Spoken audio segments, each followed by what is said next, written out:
feel very privileged to have been invited to give your opening plenary talk this morning. And I want to express my thanks to Christina and the HQBC team for extending this generous invitation to be here with you all.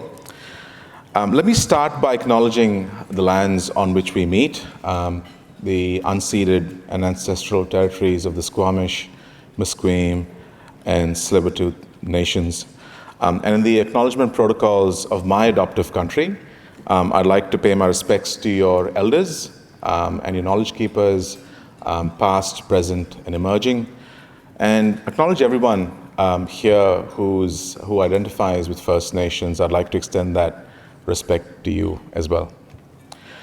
Now, I've chosen a particularly expansive title for my talk, and I've called it Enhancing Patient Safety Through People, Ideas, and Innovation. And despite the overly broad overtones in the title, I'm actually going to talk about something very specific, actually quite a singular idea. And it's the one thing that I believe that patient safety needs more now, more desperately than it ever has, if you're really serious about making true progress against the goals that we've set for ourselves, the transformative future we see for our communities. But allow me to hold you in a little bit of suspense about what that is while I get through my disclosures. That's right, it reminded me it's a firm press. There we go.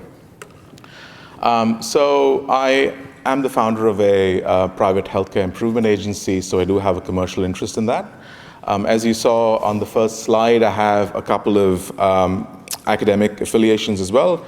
I'm the co-director of the Healthcare Excellence Accelerator, which is a mouthful, which is an initiative with the QUT Design Lab in Queensland, Australia, which is looking to bring design and design-led innovation into frontline care redesign. I'm also an adjunct at the Centre for Human Factors at the Sunshine Coast University, and I hold the role of a scientific advisor at the NHS Scotland Human Factors Hub. And over time, I've received various grants, none of which are current, unfortunately. Finally, HQBC provided me with an honorarium to assist me in being here with you this morning, so I'm very grateful for that. Okay, so on to the big idea. What's the one thing that I think the field of patient safety needs more than anything else as a global reform effort? In one word, I think what we need is more diversity. There we are. But not just on the level of cultural and racial diversity, which is beneficial for a whole host of reasons, and we heard some amazing speakers talk to that on the pre-conference workshops. But what I'm talking about is one level deeper than that. It's at the level of how we think about patient safety problems, how we go about solving them. And on this level, I think we have a persistent problem of homogeneity or a lack of diverse thinking. And I really feel this is getting in the way of making real progress. And just to echo Christina's words, I'm not saying that we don't see amazing innovation in patient safety. There's been some amazing examples the last couple of days here at the Quality Forum, and I do echo Christina's feeling that BC really does lead the way in many areas.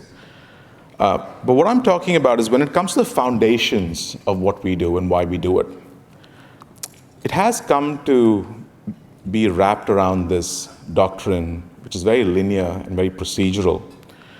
And this dominant philosophy shapes everything from our regulatory frameworks to incident reporting, to our governance models, and even how we learn from harm. And I think this overemphasis on the one way of doing things is, and at the macro level, I mean, obviously there are exceptions to this, I think it hampers our progress.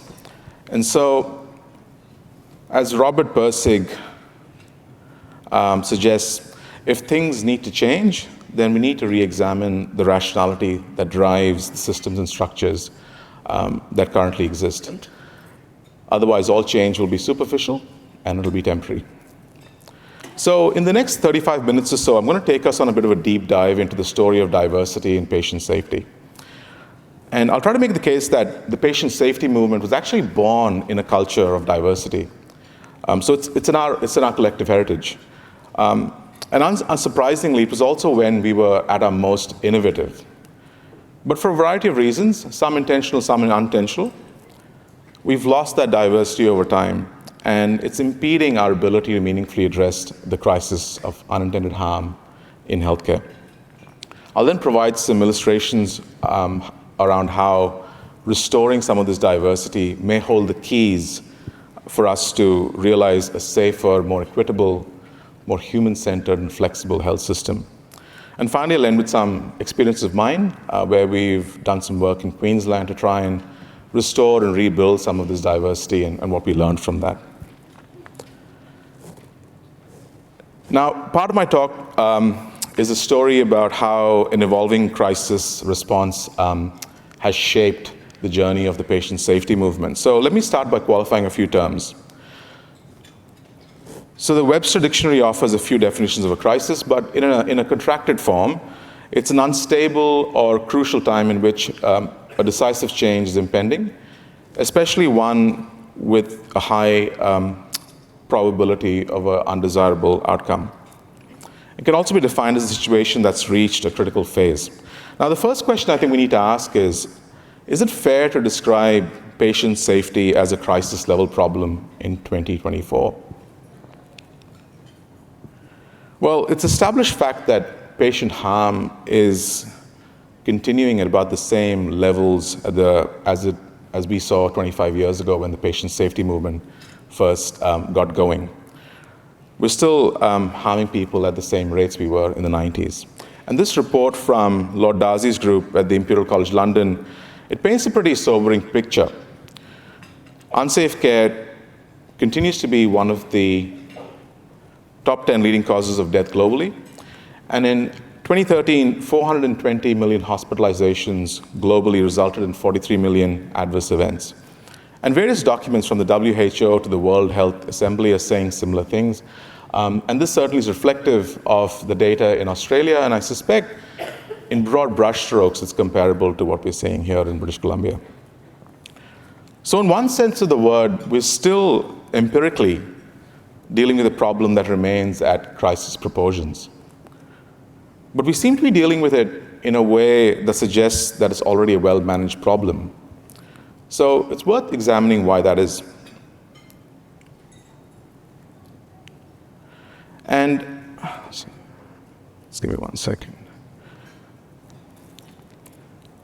So, sorry about that. So Seabrook and Singo, they offer a different framing, I think, which sheds a nice light on the problem for us to understand why we see this paradox.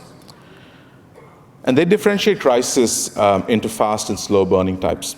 And they describe acute or fast burning crisis as being characterized by an abrupt, even jarring onset, a growing expectation for action and a rising sense of alarm in the community, a rapid assembly of resources, both intellectual and material. And usually there's a short time frame between when we detect the problem, when we diagnose the problem, and then when you start seeing first actions being implemented. And if you're indeed dealing with a fast-burning crisis, you also see a level of immediacy between the actions that you implement and the results of those actions. And so that leads to these cycles of adjustment and iteration until the crisis has been resolved. And COVID-19 and the pandemic response were, a very recent example of exactly this sort of fast-burning crisis, where we saw all the same hallmarks present. There was a huge amount of resource applied, there was unbridled innovation, and there was constant adjustment until we saw the acute phase of that crisis pass. But in contrast, slow-burning crisis, they say, they have a gradual or a creeping onset, and because it persists for far longer periods, there's a degree of habituation that sets in, which makes these problems seem a little more everyday and a little more crisis-like. And further, these types of crises tend to be nested in other problems, and so the issues can become really difficult to entangle and intervene in effectively. And here's the key point. Because these crises move slowly, they can be difficult to shift with typical interventions. And so organizations and political responses tend to drift towards an overly simplified, bureaucratic way of dealing with things.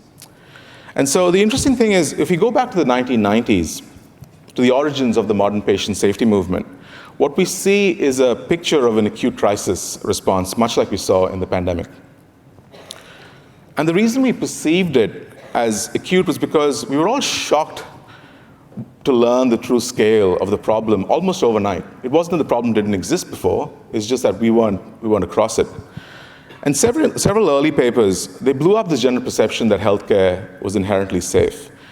And that contributed to this a rising sense of alarm. And the authors of these papers tended to favor heavy, evocative language that suggested a crisis. That quote's from one of the early papers by Lucian Leap in 1994, medical era. And what it tended to do was it got us to start thinking about this as a collective moral responsibility. And very quickly, it galvanized the field and fueled an immense amount of creative thinking and innovation. And all that innovation was underpinned by an intentional effort at bringing in diverse thinking. So if you just look at the Error in Medicine paper by Lucian Leap, from which the above quote's taken, he was really eclectic in the ideas he drew together. From psychology to systems thinking, from human factors to design approaches, it was far more eclectic than we tend to be these days when talking about patient safety. And the message was really clear. Solving the problem of healthcare-associated harm, it needed multiple lines of thinking. It needed a collaborative, interdisciplinary effort with contributions from patients and their families, from human factors experts, from safety scientists, from organizational theorists, and design professionals. Quite a long list. And within a year or two of those papers coming out, the Joint Commission and the American Medical Association had started gathering together these diverse voices, these diverse professions, and bring them together in these series of conferences to examine what we were dealing with and how we might respond. And those meetings, they came to be known as the Annenberg Conferences after the location where the conferences were held. And Leap talks about these conferences in his memoirs. And he really regards them as the birthplace of the patient safety movement. And he goes on to say that it was a truly mixed group. Almost 20% of the speakers were scientists and scholars from non-healthcare fields, such as psychology, engineering, and organizational behavior. Another 20% were non-academic and also not from healthcare, such as lawyers and representatives of patients and their families. 50% of the attendance at a patient safety conference being people not from healthcare. And what's really remarkable is the guest list, because James Reason was the famed safety scientist, you might know of him, was flown in from England at Leap's request, but already on the guest list were luminaries like Richard Cook and David Woods. Now, if you know anything about their work, you would know that Woods and Cook, they held a very different view on accidents and human error than James Reason did. But regardless, there was the intellectual space in the room. There was the clarity of vision that a crisis response required exactly that kind of diversity. And within a year or two of those conversations beginning, what we see is we started moving from discovery and innovation to systematization. And the Joint Commission mandated the use of root cause analysis as the methodology of choice for investigating harm, and RCA became intertwined with Reason's Swiss cheese model, and most people in the room would be familiar with these things. Now, it was quite sensible to start applying theory to practice as early as possible. But I think where we sort of missed the mark was we started formalizing toolkits way before we had a chance to really understand whether those tools were suited for the kinds of problems we wanted to address in healthcare. And of course, To Err is Human, the seminal report came out in 2001. It was profoundly rich and forward-thinking, but it did very little to shift the trajectory that we'd set ourselves on. And by the time patient safety legislation and clinical governance models had been established in many countries, including my own, we'd sort of settled into this comfortable one-size-fits-all approach to patient safety. Unfortunately, by the time we realized that, okay, these tools aren't getting us the kinds of success we were hoping for, we were too heavily invested in our thinking and toolkits to take advantage of the seismic shifts that were happening outside of healthcare at that time in the field of safety science. So let me just fill in some background to some of those changes, what was going on outside of healthcare. So you see the dominant model of accident causation in the 90s, including Reason's Swiss cheese model, tended to assume that for bad outcomes to happen, you had to have unsafe acts. And those unsafe acts would contribute to these bad outcomes through a linear sequence of events or chain of events. And that's sometimes referred to as a linear reductive view of safety. And it made sense to adopt this because in the 90s, it was still the most popular model for accidents and for human error and prevention. But it wasn't for much longer. So you see what happened was safety science in the 90s was in a major period of transformation and turmoil because the field was having to contend with a series of really major disasters that had happened in years past. And they were trying to understand what the implications of that were on the safety models of the time. And disasters like the Tenerife airport collision in 1977 and 3 Mile Island in 1979. There was the Bhopal gas tragedy in the 80s. None of these major industrial accidents fit the simple linear model that was prevalent at the time. And because of that, the field was forced to go back to the drawing board and rethink how accidents actually occur. Because there were no singular unsafe acts to be found, there were no simple, neat chains of events on display. So by the late 90s and definitely by the early 2000s, consensus had firmly shifted away from this linear reductive way of thinking to a far more networked idea of causation, and suggesting that accidents didn't arise from neat causal chains, but they arose from a multitude of complex interactions in modern work systems. And simultaneously, other shifts were happening as well. So the thinking around human error was shifting. And we're moving away from tools like RCA and analytical methods to more descriptive system-based approaches. And while a lot of safety-critical industries like nuclear power generation and air traffic management were all moving away and moving with the science, we sort of stayed put in the old view. Now, will these methods, do they absolutely guarantee that we'll transform patient safety if we adopt them? Well, I don't know if they do. But certainly other industries have found value in them. But I guess the deeper question is, shouldn't it be in our nature to seek out better approaches if the current ones aren't cutting it? And I guess that's where my talk's really leading to. And so as noted organizational theorist Kathleen Sutcliffe put it, the risk of homogeneity in the field of patient safety is that people with good intentions become unquestioning about the orthodoxy. And it's my view that this orthodox position is obscuring millions upon millions of opportunities for us to innovate in everyday clinical care and make healthcare safer every day. And if you think I might be overstating, the potential here and using my, the prerogative that comes from being behind the podium, let me back this up with a case study that I think will be familiar to many practitioners in the room. I'm going to try and illustrate how just bringing in a different lens to look at a reasonably familiar problem can open up multiple lines of innovation. And so I'm going to tell you Evelyn's story.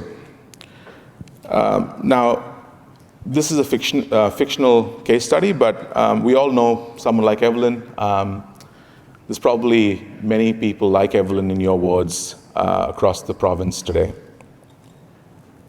Now, Evelyn is an 82-year-old woman. She's lived by herself in the community for the last 15 years since her husband passed.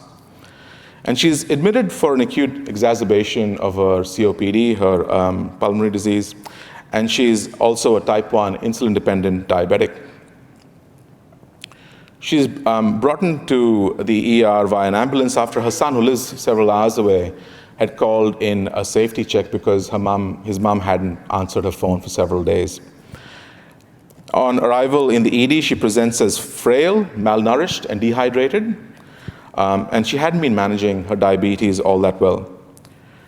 And on initial assessment, she's found to be mildly hypoxic, so she started on supplemental oxygen therapy and on bronchodilation treatments. And by day 2, she's now in a medical ward. She's somewhat improved. Her breathlessness is reduced. Her SATs are improving. But as the day progresses, she starts to get increasingly agitated and confused. I can see some heads nodding along. You know where this is going.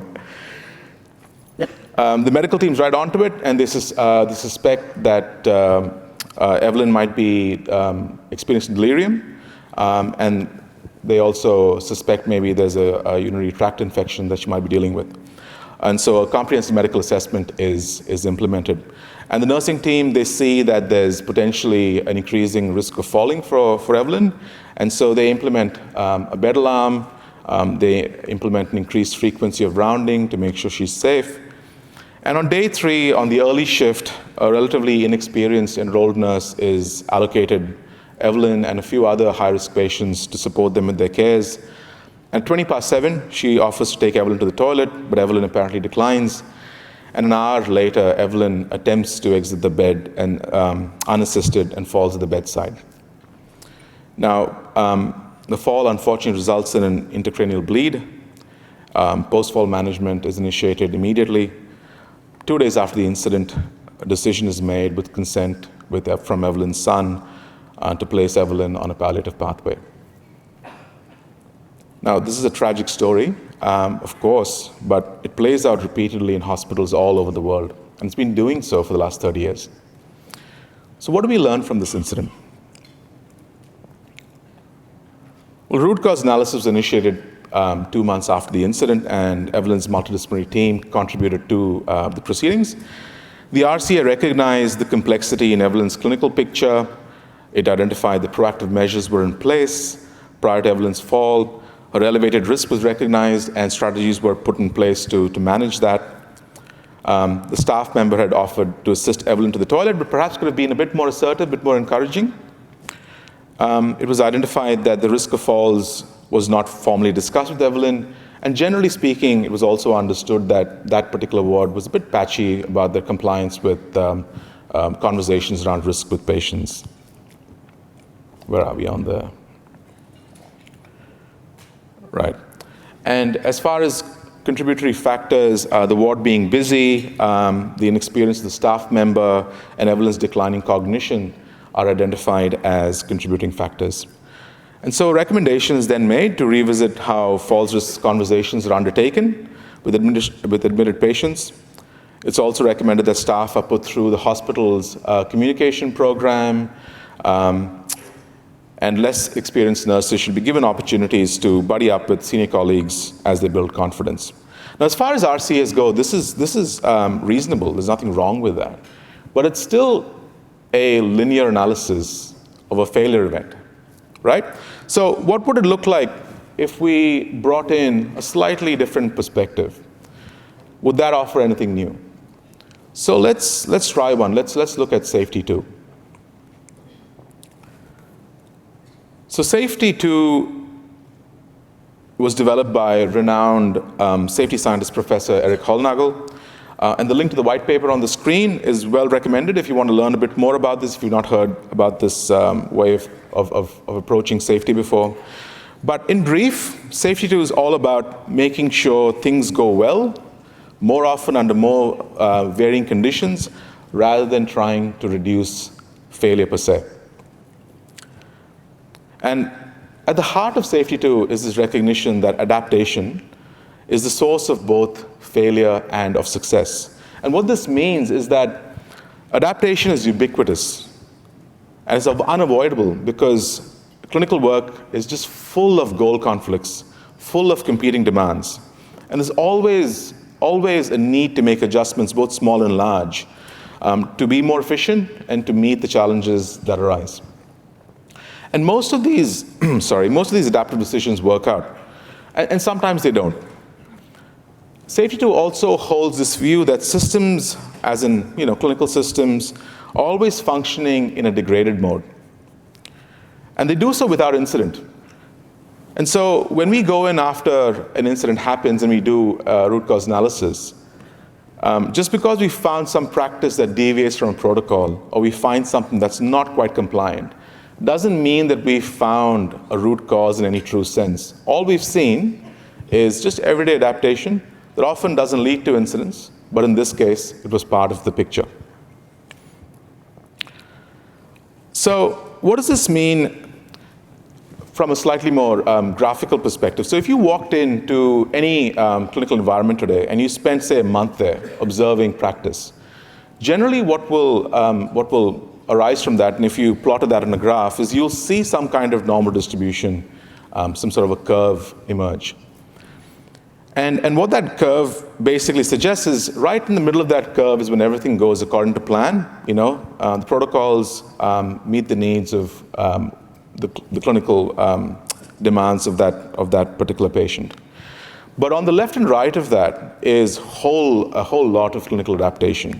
And that's just unremarkable, everyday, normal work. There's nothing special about any of that. Now, the curve has two tails, and on the left of the screen is where things go poorly, and some of those times you would see incidents arise from those. And on the other side of the tail are those positive surprises when things go exceptionally well.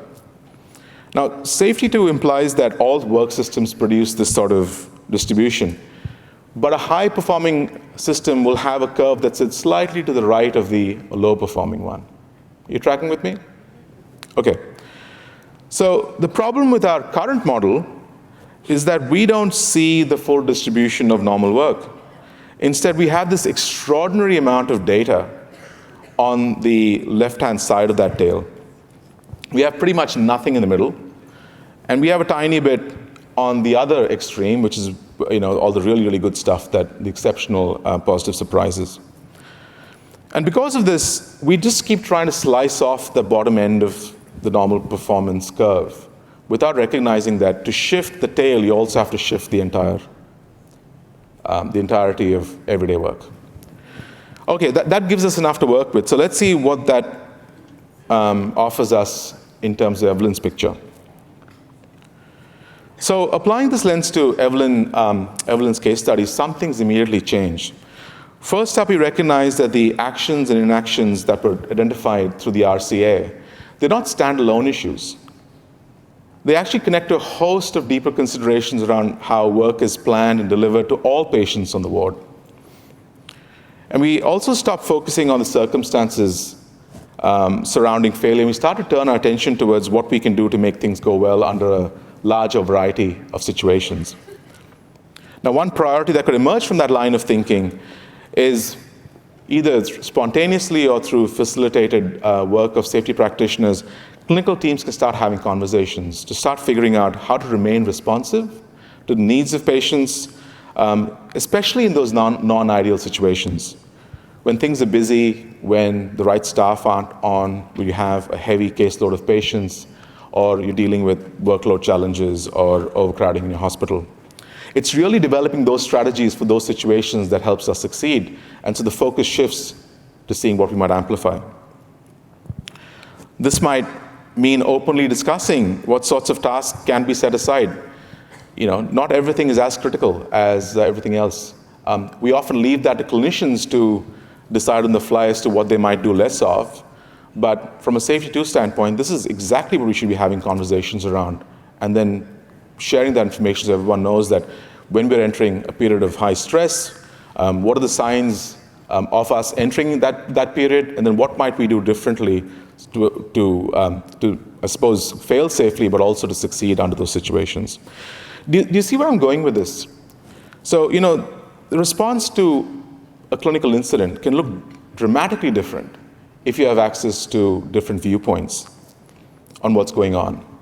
And this is just one perspective of many, and there's quite a lot of other perspectives like restorative justice and design thinking. And as I mentioned earlier, the methods themselves are quite secondary. Oh, sorry, I've got to go back. What patient safety needs even more than safety 2 or human factors or design thinking is to really rekindle, recultivate this interest and a tolerance for multi-perspective thinking.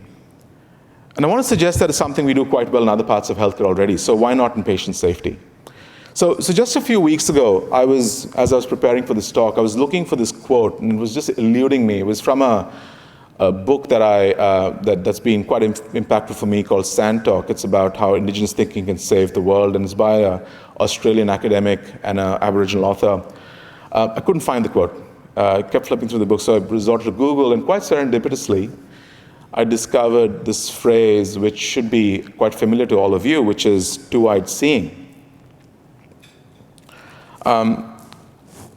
And I'm a bit reluctant and anxious to talk about it because I know about this much about it, and I know there's people here who can know a lot more about two-eyed seeing, but it was just such an exciting discovery for me. I just feel compelled to share it, that as I understand it, the concept of two-eyed seeing, as formulated by Mi'kmaq elder Albert Marshall from the Essakonee Nation in Nova Scotia, it's about bringing together both Western and Indigenous ways of knowing and being, and that allows the strengths of both to flourish. It's not necessarily a hybridization or dilution. It's about respecting both perspectives and using them in tandem. And that just goes so beautifully to the heart of what I'm trying to say. And I understand that the two-eyed seeing became official policy of the Canadian Institute for Health Research 2012. And there's a growing number of publications I found after that which reference that, and it's becoming quite obvious that this duality is being integrated into the way healthcare is being re-envisioned in Canada. So why not patient safety? Another reason why I think multi-perspective thinking is totally feasible in patient safety is because we do it already in clinical practice.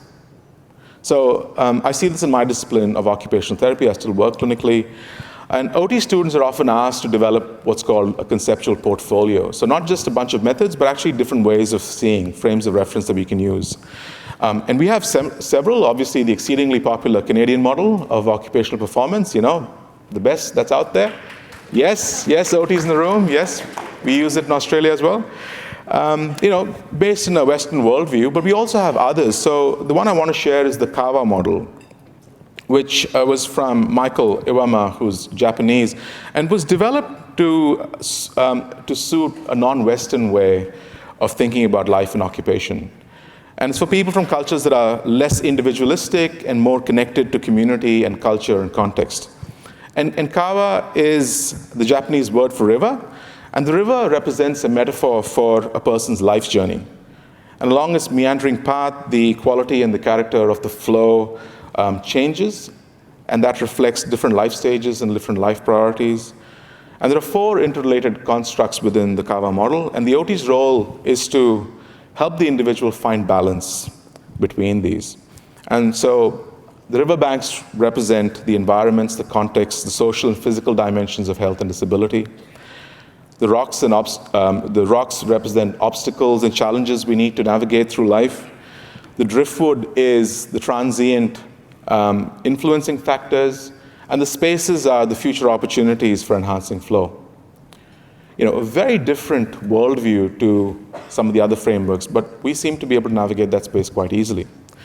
Similarly, psychologists and mental health professionals are trained in dialectical methods, and I'm sure other professions have their own examples of intentionally holding contradictory viewpoints in tension, in a productive tension. Clinicians use that when trying to make diagnosis all the time. So if you can do it in clinical practice, why not in patient safety? So I've got 11 minutes. I might skip the next slide and just move on. So in this last part of the talk, I want to share what a journey of regaining some of this diversity at a system level might look like, based on my own experiences in Queensland, Australia. And I'm not sharing this to say, hey, look, why don't you do what we did? That's not what this is about. I'm just sharing it as an encouragement to say that this is feasible, it's practical, and it can happen rather quickly if you get going with it, because I think all the ingredients are already there. So as I mentioned at the start of the talk, I co-direct something called the Healthcare Excellence Accelerator, the HEAL program with Professor Yvonne Miller at the QUT Design Lab. That initiative, though, came out of an entrepreneurial program that I helped set up in my previous position with Clinical Excellence Queensland, with colleagues on the left of the screen. And the program is christened the Bridge Labs, and was conceived as a pandemic response in early 2020 to help our system innovate rapidly at scale and at pace to deal with a lot of the challenges that were cropping up. But despite being billed as an innovation program, at its core was something quite different. We worked on three key priorities above all else, which was first to increase the margin of contact between our health system and our frontline teams and those who could bring in diverse ways of thinking. Second, we set about reducing the barriers to collaboration, because I don't know if you have this experience here, but certainly in health, we tend to be quite a walled community. And we did that by cutting red tape, pre-funding time with experts, and getting out of the way early. So once people sort of hit their stride, we let them do their thing and not try and be there, parenting the process. And three, we sought to convert these promising early linkages into many-to-many linkages and build practice communities around them, so that the capacity to solve problems differently would scale, not just the solutions that came out of these projects. And we didn't dream these priorities up out of thin air. There's a deep complexity and social innovation theory background to this, and Helen's been part of a lot of the early innovations in that, and hopefully you might touch on that during your closing keynote. But for us, it was also about being pragmatic around the options available to us. We've got limited finite resources. We couldn't set up a massive internal innovation program with 100 staff. So in fact, everyone on the screen, the team that I worked with, were all holding down other jobs and doing this work fractionally. And everyone else on the screen is either an academic or a consumer or a clinician. It was truly this loose coalition rather than a formalized program. And so we initially started with three linkages. HEAL, as I've mentioned multiple times, with Professor Yvonne Miller and the QT Design Lab, which sought to bring in design-led approaches and creative methods into frontline care innovation. We also set up another link with Professor Paul Salmon's team at the Sunshine Coast University to bring in human factors and systems-based methods in human factors and expose our patient safety community to those ways of working. And finally, the Safety Innovation Bridge Lab with Professor Sidney Decker, and which is all about injecting new ideas, new thinking from safety science, some of the stuff I talked about into the pandemic response. And over time, we also included other academics who were interested or offered perspectives that would be useful to frontline innovation. And all of these links, they utilized a mix of capacity building measures, grassroots projects with frontline teams, and organic extensions into adjacent possibilities, and sometimes research, but the focus was not research. The focus is really about innovation at the pointy end of care. Now, I could go into all of the deliverables and outcomes, as was quite typical with these sorts of things, to say that, listen to me because we were successful. And there was quite a lot there in terms of the outcomes from it. But I think the actual outcomes are tangential to where I'm going with this. So I'll leave you with a couple of links at the end, and feel free to explore and verify whether this is something worth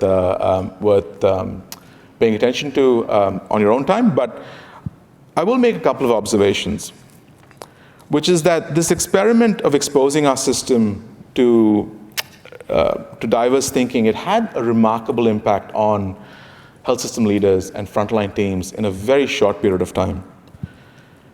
Within 12 months of getting going, a couple of sites that hosted the first tranche of design projects, they rapidly took a hold of these ideas and started incorporating them into their approaches, their hospital-wide strategies for co-design with consumers, redeveloping the toolkits, producing new partnership models, really surging ahead with it. So we gave them a little bit, and they went much further with a refreshed way of doing things. Some safety and quality teams, they began running their own local experiments with the new systems-based methods we brought in, completely of their own accord. There was no expectation that they do it. And they would try those methods alongside traditional incident investigations. A couple of statewide implementation teams, which tend to be quite top-down in the orientation, they were really grappling with the tough questions. How might they flip their approach? How do you yield control to to the communities that you are doing these programs for? How do you support local micro-experimentation rather than this top-down, cookie-cutter approach? And how do you work in partnership rather than in consultation? I mean, I'm not saying that they found the answers, but they were asking the right questions. And so the key learnings were, the scale and speed of these changes have really reinforced to me that our health systems, our clinicians, our communities, they're ready for this. They're really ready for this.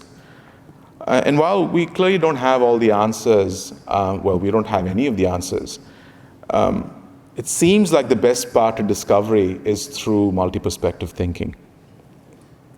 And I feel clinicians and consumers are far more receptive to experimentation and us saying, we don't know, but let's have a crack at it, than we give them credit for. So what does any of this mean for you? If you're, it doesn't matter if you're a frontline clinician or a manager of a nurse unit, of a clinical team, whether you're a chief operations officer or if you're a CEO, the stuff you can do very practically to usher in more openness to diverse thinking. And I think a good starting point is to become a little more oriented and aware of the diverse viewpoints relevant to safety thinking. And there's so much great information out there in the public domain, but you can do simple things like subscribing to my newsletter, little plug, which is 5-minute read every fortnight, and it'll give you a window into some of these new sciences, some of this new thinking. But you could also join a local community of practice where these ideas are discussed. And I'm sure there'll be opportunities right across British Columbia within your health system. And if not, talk to people outside. I know there's a Vancouver chapter of the Safety Differently book club, which I follow on LinkedIn. So you go join them and learn from some of the people wrestling with similar issues in other industries. If you're involved in a clinical incident review process, maybe formalize a pause along that process to just ask the question, how else might we look at this? And intentionally try to draw in other viewpoints. And if you don't have those skills in those perspectives, invite that expertise in. There are very likely people in your health system who can help you. If not, reach out to HQBC. I'm sure they'd be happy to catalyze some linkages there. Talk to local academics, talk to reps from the Canadian Ergonomics Association. You'd be surprised how enthusiastic the response will be to give you a hand with some of this stuff. And leaders, you could promote all of this at scale. Create platforms and communities where consumers and clinicians and academics can come together and really flesh out what all of this means for you. The utility of one idea versus the other. Draw in your regulators, your coroner. They need to be part of this conversation as much as everybody else. And so I think the path to diversity, it really starts with open conversations around what might be. And if you start there, I think the systems and structures will soon follow. You don't necessarily have to start with the formal stuff. And so in my closing slide, I've got some links on the screen for you to explore some of the previous work that I've mentioned. Also, there's a link to my newsletter, The Human Stream. There's a book that Yvonne and I co-edited. It's an open access book that's coming out at the end of this month. So you can learn about a lot of the projects that were done from a design-led perspective by accessing the link on the QUT Design Lab page. And it's, like I said, open access, so you can download the whole book for no cost.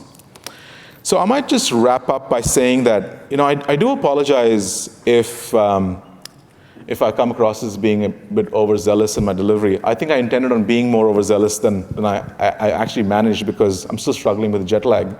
But that said, I think the only reason I do this is because I want our legacy, the leaders and practitioners in the room, our generation, to be able to look back and say, yep, that was us, we're the ones who got the job done. And I see a whole world of possibilities in front of us. We just have to open up the door a little bit. Thank you.